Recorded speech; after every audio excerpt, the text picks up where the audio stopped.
Hello everyone. Today we'll be taking a look at the Whirlpool 4.7 cubic foot white top load washer with a removable agitator. So I had my new Whirlpool washing machine delivered and left in its box. That way I can show you exactly how it will arrive at your house. The new Whirlpool washing machine arrived well packaged, and there were no noticeable dents or scratches on the machine. The lid was taped shut with a giant piece of green tape. It had some instructions on it. Basically, you don't want to untape the lid until you are through moving the machine around. And here's the Canadian enter guide, and this is the USA version. And note the QR code on the registration card. Use it to register online. There's a plastic film on the control panel that you can remove later. The sheet metal on my new machine looks great. The back view shows the drain port with the red cap, and here are the two water input ports. If you don't want to go online or mail in your registration, you can do it by phone. Time to hook up the machine and open the lid. Let's remove that tape, and there is a box that contains all the literature for the machine, and there's also a styrofoam brace that needs to be removed. I was impressed by the sheer size of the washing machine tub, and all of that shiny stainless steel was impressive too. But as we shall see later, that huge tub really isn't as big as what it looks. Oh, and watch this lid close. Isn't that nice? Let's do a quick scan of what was in that box that we pulled out of the tub. And we've got user guides, looks like, quick start guides. And here is the water drain hose that goes onto the back of the machine.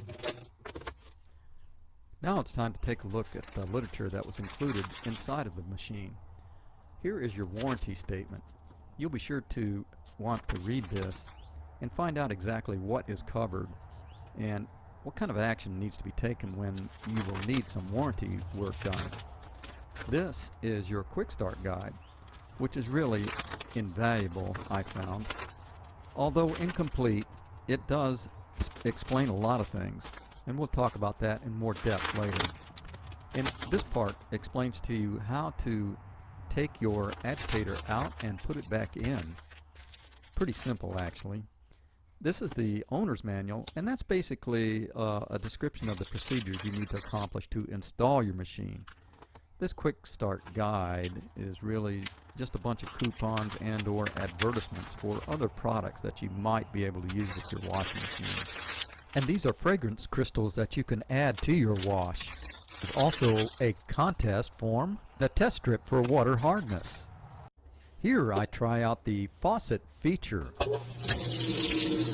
If you leave this on, it will fill the entire tub and the machine will dump the water before it goes into the next cycle. This happened to me, and you cannot override draining the tub even if you try unplugging the machine and plugging it back in for a reset. As you can see, I am loading the washer with a mixed load. This turned out to be a grave mistake, as you will see here shortly. I also made the mistake of adding the detergent to the top of the load instead of putting it inside of the machine before I loaded it up. This is the first time that I have used this machine, so you can see that I am having trouble with the control buttons. I also learned that it is not a good thing to stop the machine and try to change functions and then restart it. If there is water in the machine, the washing machine will empty it and will start all over again, so you will lose whatever water that you had to begin with. After a while, you will discover that there is no reset. The machine always goes through the same routine when you push the start and stop button. That is, it will always check the water level. And like I said, if there's too much water for the sensors, it will empty the tub. Here we are watching the machine attempt to balance out the load. Somehow it has decided that we should spray some water on the clothing, and maybe that will help. I happen to have low water pressure on this line, so it will take a while for this process to complete. This went on for quite a while, and I have shortened the sequence so that you won't have to sit through it. One thing that I have noticed that seems to be peculiar with this machine is that it will appear to be washing even when it is indicating that it is still in this soak mode. By this time, it is obvious to me that I have overloaded this machine, and all indications and agitator motion really probably means nothing at this point. Unfortunately, it took me a while to figure this out. However, when I finally did, I took steps to help to mitigate the overload. But I wanted to make sure that it was indeed overloaded. So I waited until the washing machine control panel indicated that it was truly in the wash mode and not just in the soak mode.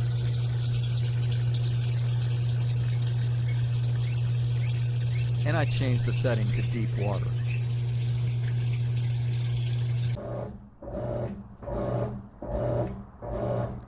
Finally, we are in the wash mode, and as you can see, there is not much agitation going on. The agitator is moving, however the clothes are not.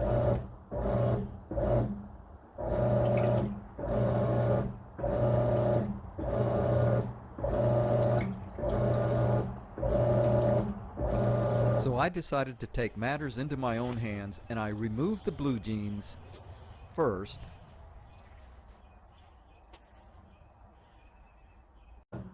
And I tried again. However, you can see that it really didn't make much of a difference.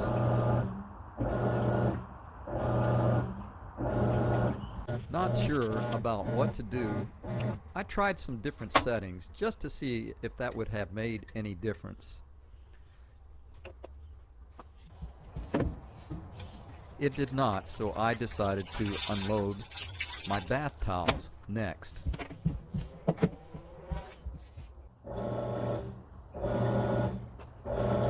This time I began to see clothing that seemed to be agitating, that is, moving around.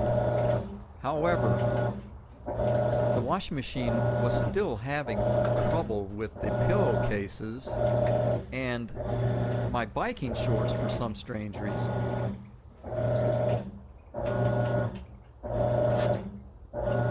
After losing a couple of tubs full of water and a lot of time, I decided to let this cycle run its course, and I was impressed by the spinner action, as it seemed to really flush the water out of the clothing. So my next load consisted of those wet blue jeans and wet towels.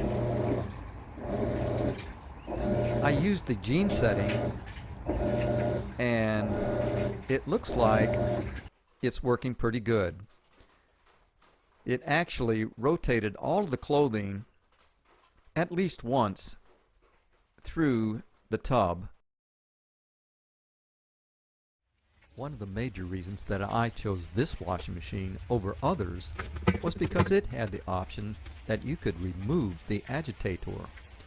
So I have removed it, and this time we are putting the soap into the bottom of the machine before we add the clothing, per the instructions. Being that this is the first time that I have used this option, I am going to keep it simple and just wash 2 of my permanent press polyester fabric sheets. Right away, I am having trouble with the control panel. These buttons sometimes don't seem to work consistently.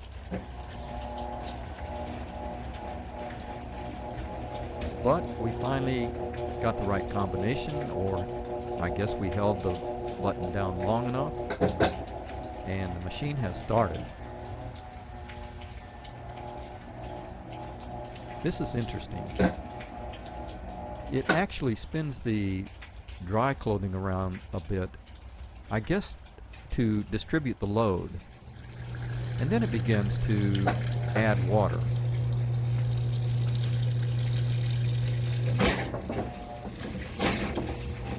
It's been a while since I've used this machine, so there is a little bit of air in the water supply lines.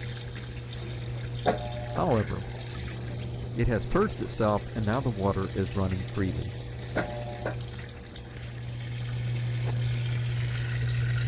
And we are still in the soak mode.